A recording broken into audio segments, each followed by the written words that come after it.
Hi, I'm Zibby Owens, the creator and host of the award-winning podcast that you're listening to right now. Thank you so much, called Moms Don't Have Time to Read Books. It is a daily podcast, 365 days a year, and each day we talk to an author about all of the things related to their career, their book, their life, and more in 30 minutes or less, because who has time? I am now an author myself, although I wasn't when I started this podcast, and you can get my new memoir, Bookends, a memoir of love, loss, and literature, wherever books are sold starting July 1st, and my children's book, Princess Charming. You can learn more about me at zibbyowens.com, but really you're here to learn more about the authors, and that is what we're going to do. Also, be sure to check out all the other podcasts in the Zcast Podcast Network. You can learn more at zcastnetwork.com and definitely check out those shows as well. I hope you'll all check out the all-new Zibby Mag, ZIBBY-MAG, the literary lifestyle destination with essays, book news, a lit lifestyle feature, and even some classes. Check it out, zibbymag.com. Amber Tamblyn is the author of Listening in the Dark, Women Reclaiming the Power of Intuition. This is one of the episodes hosted by one of my three amazing guest hosts this fall, Allison Pataki, who is herself a best-selling author. Amber Tamblyn, who has been on this podcast before, is now back, and she is an author, actor, and director. She's been nominated for an Emmy, Golden Globe, and Independent Spirit Award for her work in television and film. She's the author of 3 books of poetry, including the critically acclaimed bestseller Dark Sparkler and a novel, Any Man, as well as a contributing writer for the New York Times. She lives in New York. Hello, everybody. Welcome. I am Allison Pataki, and I am here today with Amber Tamblyn, award-winning author, actor, activist, director. The list goes on. And Amber, welcome.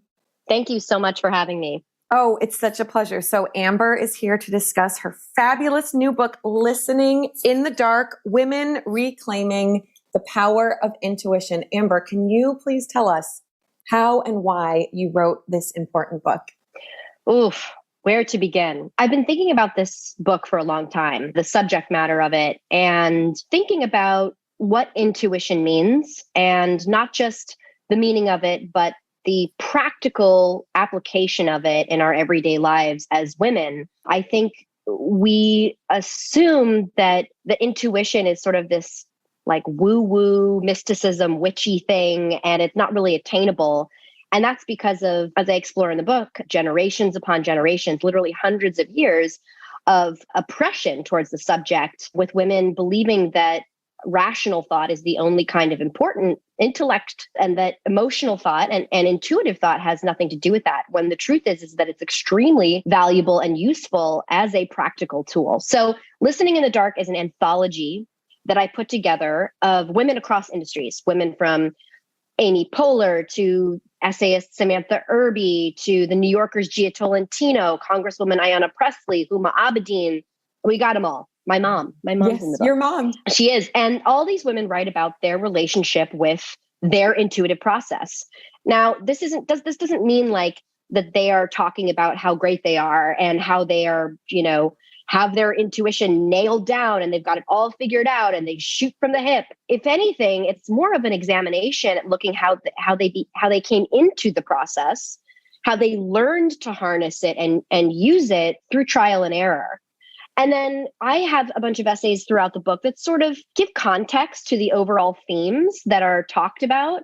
And they also share things that are personal to me with my own experience with intuition, including, childhood trauma, growing up as a child actress in Hollywood and sort of growing up as an object in an oppressive industry in that way, all the way to, our dreams, what they can mean as far as intuition, what they can tell us about our conscious waking life. And then there is like a deep dive into the oppression, the history of women's oppressed intuition. So there's a lot going on. And then the book ends with a practical guide that sort of walks you through how to find your own.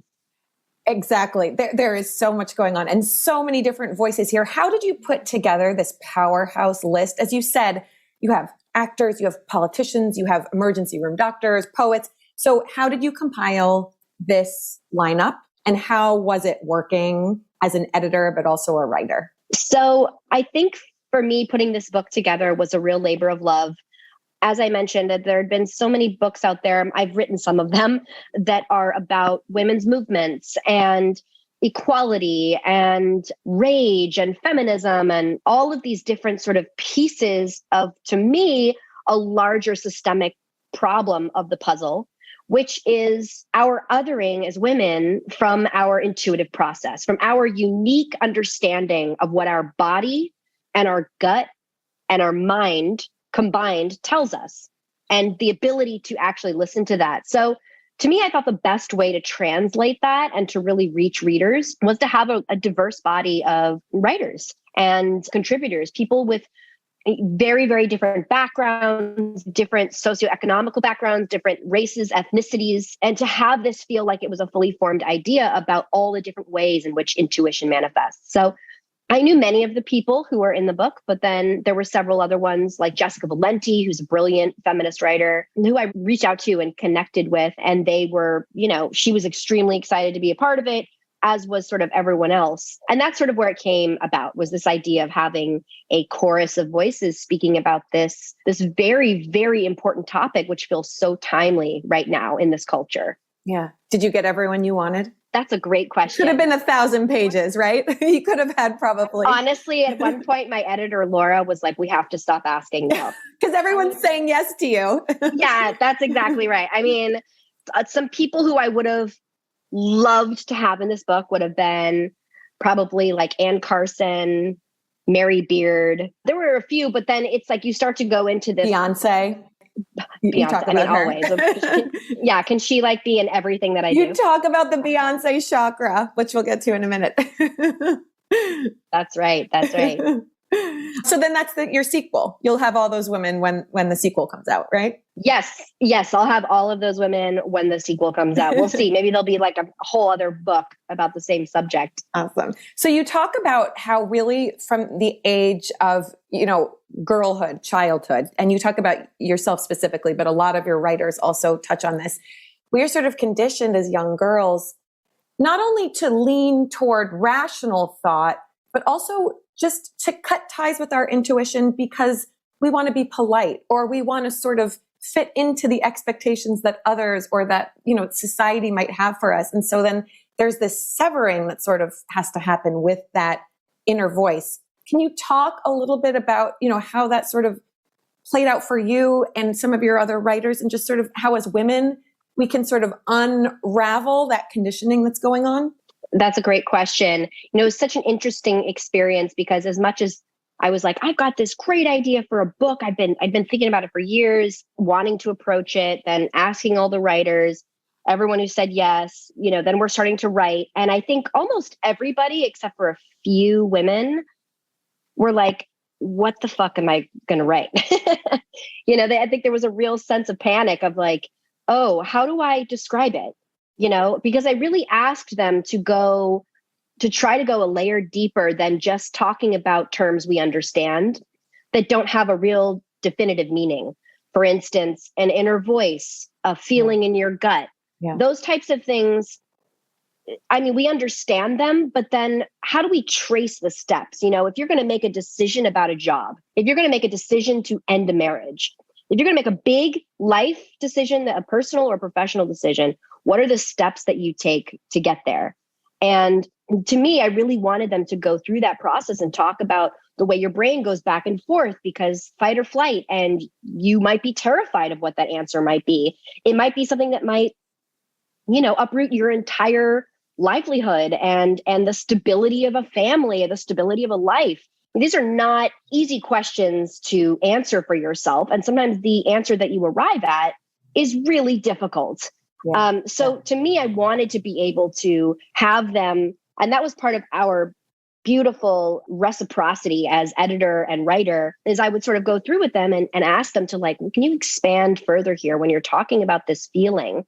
And can you talk about what you did with the feeling, where it went, what it led to? Maybe it wasn't the right thing that it led to. Maybe it was.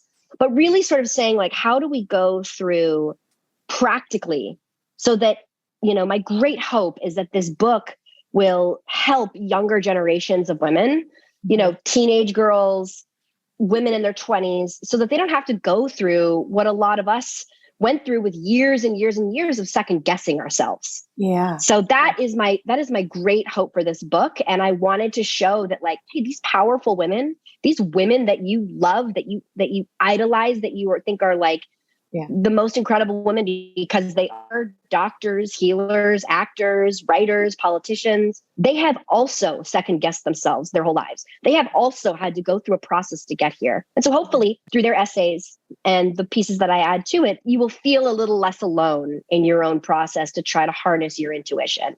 Yeah. You and America Ferrera have this amazing exchange in this book. And you and America have worked together, obviously, in films, but also you just have this really incredible friendship and this bond, right? And so you talk, just as you said, like, this is just us sitting at a table, having a conversation, and you write it all down for the reader. And one of the things you and America talk about is flexing your intuitive muscle.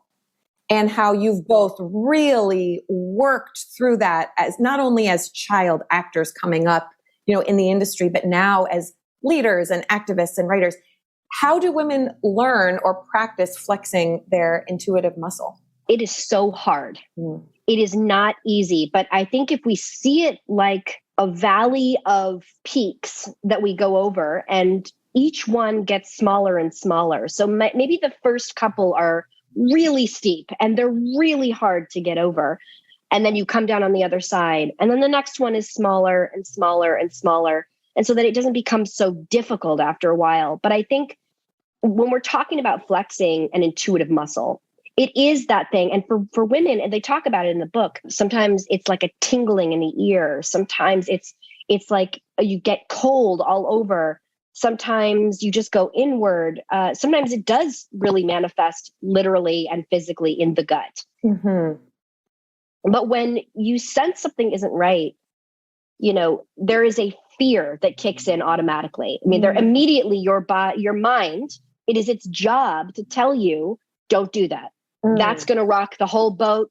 You're going to be, your boss is going to fire you, or you're, not going to be taken seriously, or, this is going to disrupt your entire life, your career, any of those different things. It's your brain's job to jump in and say, here are all the consequences of listening to this intuitive voice that's speaking to you, that's telling you something. And it may not, it's not like the rational mind too. That's why it's so complicated, because you have the rational and the subconscious and the conscious mind has a voice. Both you and I have it. Everyone has it. We're walking down the street. You hear yourself talking. You're telling yourself something. That voice is so strong that it sometimes outweighs what the body is telling you. And if you can connect those two things, it will open up a whole door. It will open up a whole world of possibility for what answers can look like in your life. And so part of, I think, flexing the muscle is asking yourself a question that might be difficult. Again, pick a topic. And in the end, there's an essay that goes through a bunch of different things, a bunch of different examples, and then sit with it for a minute. See what your mind tells you, see what your body tells you. It might tell you something that is disruptive, that is scary, that makes you want to run and go, no, we're not doing that right now. We're not doing that. Life's too hard. Things are too hard.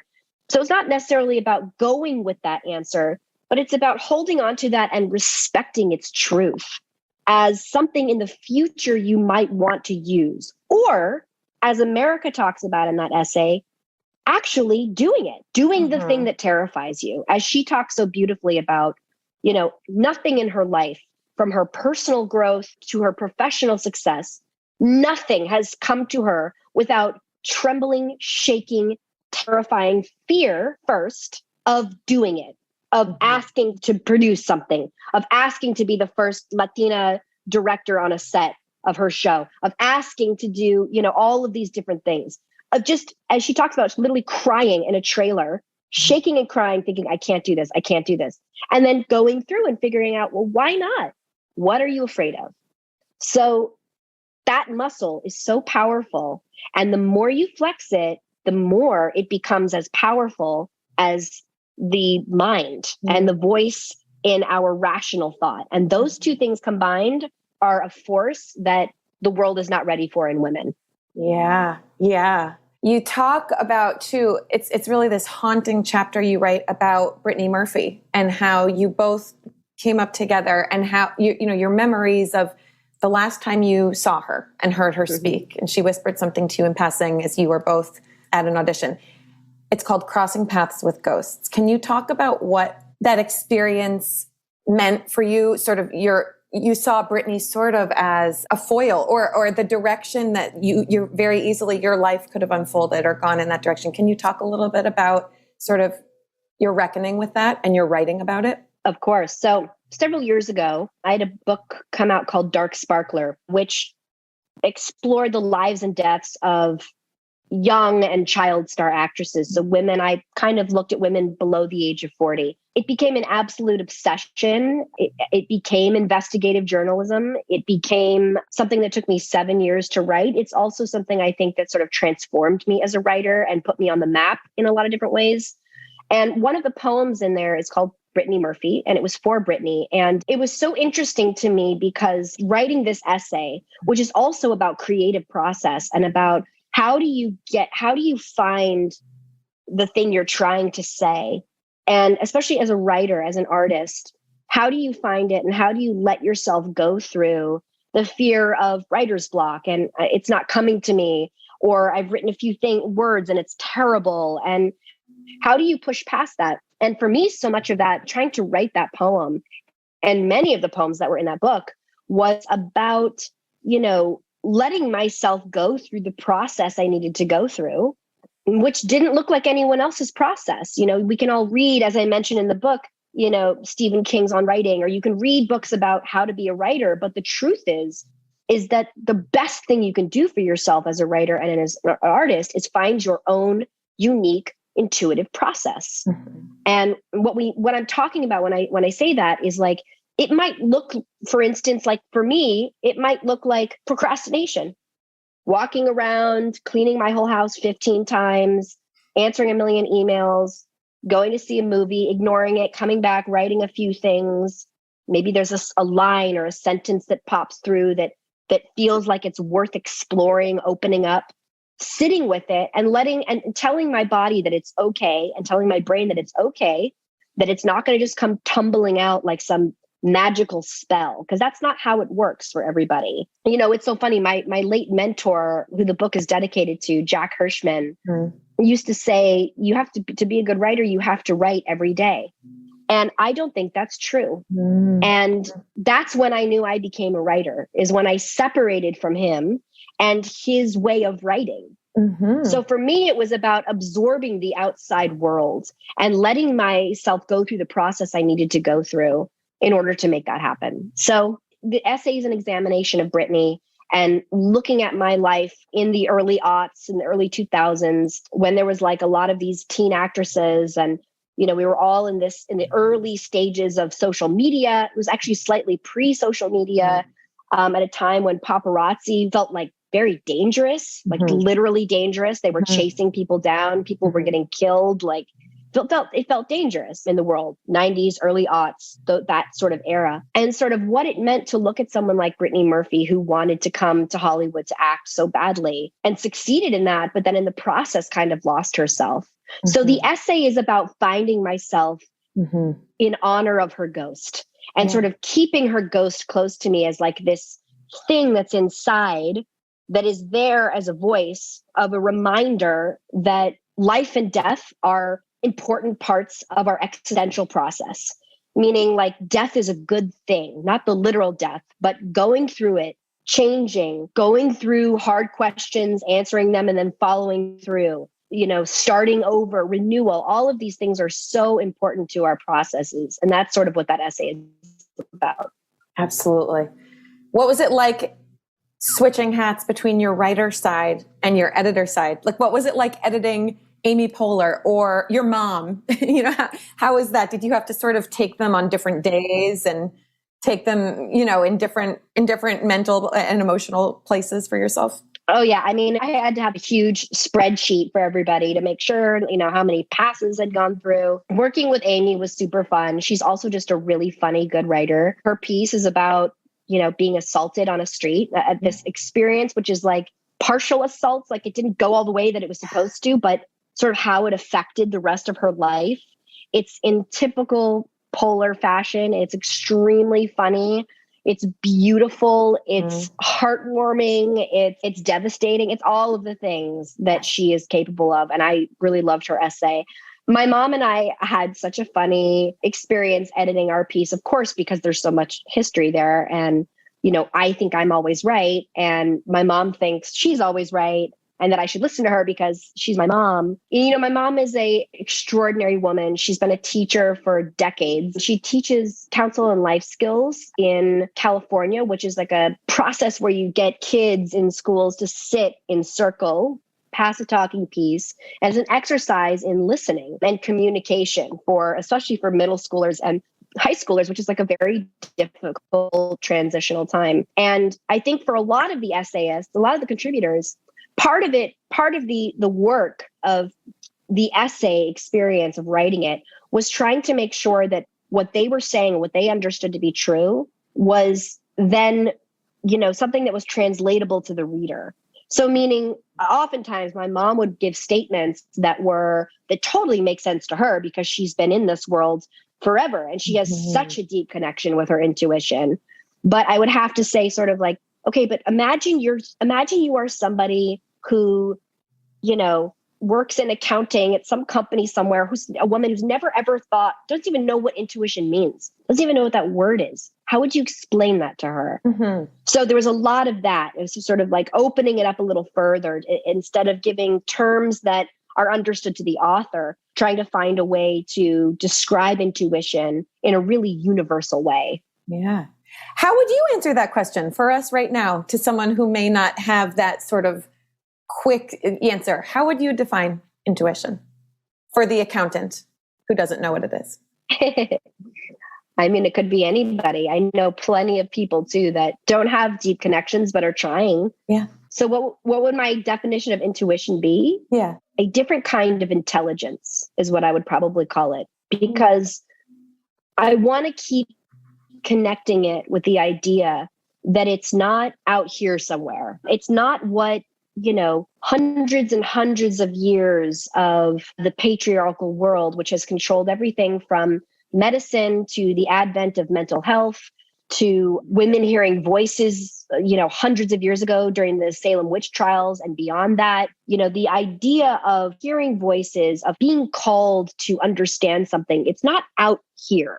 It's inside you. It is a deep understanding and it is real. It is a real manifestation, a real intelligence that is to be used. Yeah. Not just something to listen to, not just something to have there to think about. It is to be used as much as we rely on knowledge and other forms of intelligence. And so to me, I think that intuition is something I want reframed in this world in which women's autonomy, bodily or otherwise, is being taken away from us in so many different regards. I want us to be reconnected with that deep understanding and that deep intelligence, and to know that it is real and it is practical and it is something that can be used every single day of our lives and will change us if we flex the muscle. If we flex the muscle, absolutely. And speaking of flexing the muscle, what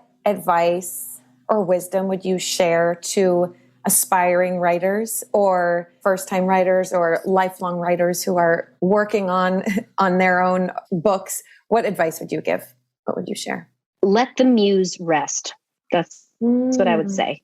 I think that there's so much emphasis on to be a writer, you must write all the time. And I think that is definitely true for a lot of people. That is how they come to their process.